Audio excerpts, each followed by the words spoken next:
move to Yemen now, and I will invite Farea Al-Muslimi to share his thoughts. Farea is the chairman of the Sana'a Center for Strategic Studies, which is a Yemeni think tank that he co-founded along with a few Arab Spring young activists in Yemen. He's also an associate fellow at Chatham House. In the past, he worked for the Carnegie Middle East Center in Beirut and the Middle East Institute in DC as a visiting scholar covering Yemen and the Gulf. In happier days, Farea is also a beekeeper where he raises bees in the highlands in the middle of Yemen, where he hails from. Farea, any regrets? Thank you for the very nice but, I do. First, and of course, thanks to Nesrine and Nancy. Always good to be with you in panels, Nancy. Look, there is a play by Fairuz in Lebanon, where I lived 10 years of my life. And in this play, Fairuz at one point asks a question where she says, "Ya tara اللي راح حقه ناس هو أغلى من الناس." I wonder if what worth or what costed people's life is more valuable than these lives. And I will lie if I say this question doesn't haunt me sometimes, especially when you look to the future of to the current states of Yemen. In fact, in a lot of ways, we look into Tunisia as revolution in the movies and Yemen and other places as in reality, no matter how grim things are in Tunisia. And I'm aware this is, obviously we have a civil war, proxy war, destructive projection of power in Yemen, collapse of a state, and all of that sort of things beyond the humanitarian crisis in the world. But with all of that in mind, I don't think we had a choice to really be or not to be part of the Arab Spring. Therefore, regrets are not really necessarily the right way to look into this, regrets versus non-regrets. Obviously, I think what happened, not just in Yemen, but in the Arab Spring overall, is we changed, whether as societies or regimes, we changed the way we look into power, we understand power, and we practice power. It was no more enough, for you to be a friend of the international community as a regime, or to fight terrorism, or to do whatever the checkbox you usually would get the legitimacy from. It was no more relevant or enough. So the way we understood power, I think in the most basic sense of that has a change. Let me push it a bit to the limit and say, if the Arab Spring didn't happen, most likely none of us would be here before. Obviously not about the topic, but the way it changed our biographies as generation, the way it gave us some sort of agency, the way we kind of owned our voices and narratives for the first time in our countries. I think that is important, and that is that is something we should think of. 2011 was a pandemia for regimes in a way, and it spread like a virus around the Arab world. You wouldn't want to be a regime by that time. And I think that good pandemia haven't stopped yet. The lessons in what we saw the last few years in Sudan and Algeria is an example of that, where regimes for years and decades wanted to make people feel guilty or feel sorry or worry from revolting, especially with what's happening in Syria and in Yemen and Libya, obviously, which is extreme case of failed Arab Spring transition. But I think even within that, it hasn't succeeded to threaten people around the Arab world. And I think that is very important, and that is something we should look up to, and we should think about how that probably can help or doesn't help in the future. Now, going back in time, I would definitely say, it's not the question of regrets, but because if there is a chance again to do it again, I don't think we had a choice. It's either we took part in history again, or we would have no history and no future. That is as simple as that for us as a generation. So we like to take credits for it, but I think the Arab Spring was just a wave that there was no other choice unless you had an interest with regimes, or you were naive not to include it, not to be part of it. Now, if we go back on time, I think there is a lot of lessons learned we can learn from and we can think of. Probably I will zoom out on Yemen because that's my specialty and obviously my home country. I think there is a lot of things we could have and we still should do and think about differently today as we think of power, as we think of revolutions or political transitions. Number one, I think political liberties, as Nesrine was saying, is not enough. Political liberties does not necessarily lead to economic liberties. And I think probably economic liberties could and can lead to political liberties, but not the opposite. Let me elaborate with that a bit, with what I mean. In Yemen, according to research Chatham House actually published in 2014 or 13, there was still 10 families in Yemen that controlled 86% of communication, telecommunication, banking, oil, 10 families in Yemen. That didn't change even if the president changed in 2011. And I think that is an important lesson to go back to, is the economic cycle and the economic monopoly. We should think about it more than just the political ones. That is probably a number one lesson. I think the other one to think of is probably the accountability. This was very important. I think this is something we are all guilty of, whether in the region or most certainly the international community, between parentheses, because we traded justice for security. And we ended up losing both, as you can see. There was always the question of, unconditional immunities, the question of, oh, let's get this done before Al-Qaeda takes over. Oh, let's get this done before the oil refineries in Libya are taken over.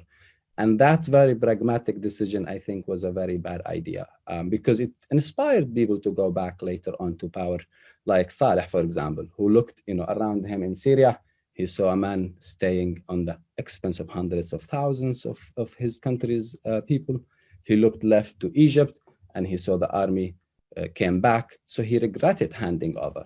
And obviously he was immune with immunity. That absence of accountability, I think, was one of our biggest strategic mistakes in the Arab Spring.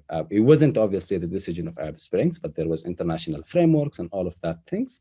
But I think that is something we should think of in the future. I think there was other things like basics, really, when it comes to Yemen, as Nesrine was saying. And always the obsession was, or I think someone in the chat was saying, the Arab Spring in Egypt or somewhere had no leader. And I find that the criticism, aside from being very classic, very unaware, really, of how things work. What happened is we had a framework, which is the US framework, let's say, two parties, the UK framework, two parties, democracy, and we wanted to implement that in the Arab world. It was so much democracy in the squares that no one could understand it. And that it was too much democracy. It's definitely more than two parties. It's definitely more than you can hold in in the UK House of Parliament. And there was an attempt to enforce non-Arab tools into trying to force or to channel this democracy that was existing in the streets. I think that was a basic element that we should look into it. There was a rush into elections, always, everywhere. And I think that is another strategic mistake, which is, when you do something that needs a process and you rush into it, definitely no one wins except those who were in regimes in the past or those who are Islamist group. Running into elections, running into anything that requires a process quickly after a revolution was, I think, and is still a basic mistake that we have all somehow in different parts committed, because even in Libya, there was some sort of elections at one point. In Yemen, there was a selection, but still, we were running into that process of how we understood democracy in the world and how we understood the transition. And I think that was another strategic mistake. I think there was something else is there was an offshoring into the Arab Spring, into non-Arab Spring spirit countries. When you look into Yemen, for example, the transition in Yemen was sponsored by the GCC. And obviously you have the most absolute monarchy in the world that was assigned with leading a political transition in its southern border. It doesn't add up. That is the worst thing that can happen for a monarchy, is to support a revolution actually works out, let alone in its borders. Some basics, I think, were happening, and they definitely violated, or not definitely, they definitely didn't work around themselves, and they didn't work together in that sense, whether I do not know how the UN or the internationals assume that, the Gulf can lead a transition anywhere, or any monarchy anywhere, really. That doesn't add up. And I think we should look back into that and think about it. But again, I will stop here and let it back to you, Muhammad. I think what happened in 2011, a decade later, is we changed the way how people understand power. I think the region, how it looks at itself also has changed. I think how the world looks into the region, that's also, I think, another significant aspects. But definitely, I am not blind of every thing that's happening in Yemen around, but I don't think we even have the privilege to regret, frankly. I wish we can easily say it and solve that question, but rather this is, democracies or transitions or all of that never go in a straight curve, and we are aware of that. And I don't think we had much choices into that. Thank you. Thank you very much, Farea. I personally agree that there's definitely nothing to regret, because, like you said, there was no other option.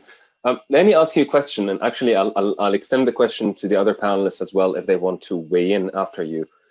But since you were organizing your thoughts into sort of lessons and bullet points, I guess I would ask you, for the countries in the region that are currently in their own wave of democratic movements and their own revolutions, really, Sudan, Algeria, what's happening in Lebanon, what's happening in Iraq last year, and so on.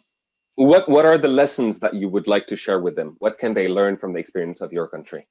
If you could, think of a few points. I think in some ways, every country is different and probably has its own context. Probably the space in Tunisia is much more mature than the space in other countries. The security agency and role in Egypt is stronger than in either some other monarchist countries. So there are things I think that are different.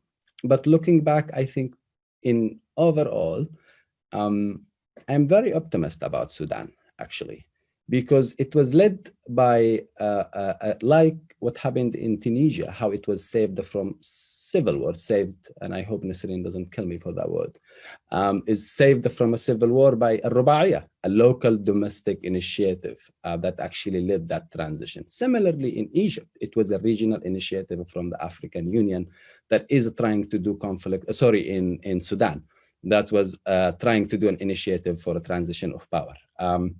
And I think because these models are from the region or from the countries, they are more sensitive than any other model you would bring from the United Nations or from anywhere, God knows, in Serbia or lessons learned from any other countries. I think that is an important point to keep in mind. I am worried about Algeria because, Algeria has a lot of oil, and oil brings bad company, literally and metaphorically. And that is a different issue, I think, and different worries when you think about Algeria. I think that the space of looking into domestic frameworks, not rushing, is important. And I think one thing probably I would, and this is a self-criticism more than really anything, in 2011, there was a political process. We knew it was a fraud. We stood against it as much as we can as youths. We actually refused to take part in it because we thought it will lead to a civil war. And clearly it did lead to a civil war. And I think it would be naive to assume we could have changed the course of history or the ultimate outcome if we just participated in that process. But I look back with a bit of to the attitude we had by that time. It was, I don't think we should have been involved in it, but I am a Yemeni. I used, which was a republic, also semi-democracy in the Gulf. I used to wake up with 20 newspapers. I could publish, if I have 20 independent newspapers per week. So if I had 20 ideas, I could have gone out and published them and shared them. None of these newspapers exist today. So taking that political processes, I think even the United States of America by now teaches that. Taking these political processes and the space, no matter how fragile they are, no matter how small and little they are, taking them for granted is a strategic mistake. We had the attitude, oh, we're gonna, okay, we'll not participate in this process, maybe the next one. And I think, probably now, again, I wouldn't go back and probably participate in that process, but definitely I have a different attitude. Maybe you can blame that different reflection on age. It's 10 years later. You're by now what, Muhammad, 55? But since then, but it is. Pushing 82. I look back to, and we should reflect on more often. Thank you. Farea, I have several questions that are addressed to you on the way forward and elections, no elections, what happens if we don't follow that kind of process. Would you like to share your thoughts on this? And if I may, I'll ask you to keep it brief. I wanted to add a bit on the Gulf, I think, on what we can do in the monarchies, because I think it's a serious concern that whether you're looking into Tunisia or Egypt or Yemen or Libya, these are Sudan. Rich monarchist countries with no parliaments. And when they were in trouble with each other, they used our countries as a proxy wars. When they were on peace, they launched a war in Yemen. It is a serious issue when you look into it in that sense. They look into change as a threat, and that's a very, understood. This is the most stable countries in the world, and it is faced by a movement, a social and political movement, and that's a pretty risky for them. There is another less obvious, I think, intervention, which is also the international multilateralism of even the United Nations. These are interventions, and while the first are ill-intentioned, I think this type of interventions are ill-thought. It's not in purpose, but I think the way that they have managed the transitions, whether in Yemen or in Libya, the United Nations, for example, is problematic. And because that's also a similar issue in the international frameworks we are facing today. And that is going to be an issue for a while. Maybe, as Nancy was saying, we should make it harder for business internationally to be done with these countries. Possibly there is a framework there where you can hold them accountable. Aside from that, you can't really do much at the moment. Now, on Yemen specifically, I think Yemen war is partially civil war, partially proxy war, and partially everything else. There are things we have failed as Yemenis to move forward in 2011 and post that. And that's what societies do when they fail in moving forward. They go back to pre-state identities, and we are in that state. But there is also, and that needs to be fixed by Yemenis, there is parts of it, the international proxy war. These countries, whether you're talking about Qatar or Saudi or most problematically Iran, or obviously UAE, whether you're looking into these countries, there is a serious issue that they must be pushed to neutralize their wars from Yemen. It's easy to say that, and I know it sounds naive, but it is actually possible, and it is actually important, because you will, if you eliminate the proxy war part of Yemen, you're going to shut down a lot of money and weapons sources to the different sites in the country. And that obviously will never be thought by the Gulf themselves or anyone else. It needs an international attention, international framework. It needs a new UN resolution, new UN narratives into looking into how basically to support rising democracies around the world. That is a serious issue that needs to be looked internationally. Again, I think the problem is if we go back into a UN process, but also a process that is well thought on Yemen, possibly that can lead into somewhere in the long term. And I think this resolution in Yemen we have now in February, UN Security Council is renewing its resolution in Yemen. I would say that would be a very good start for now.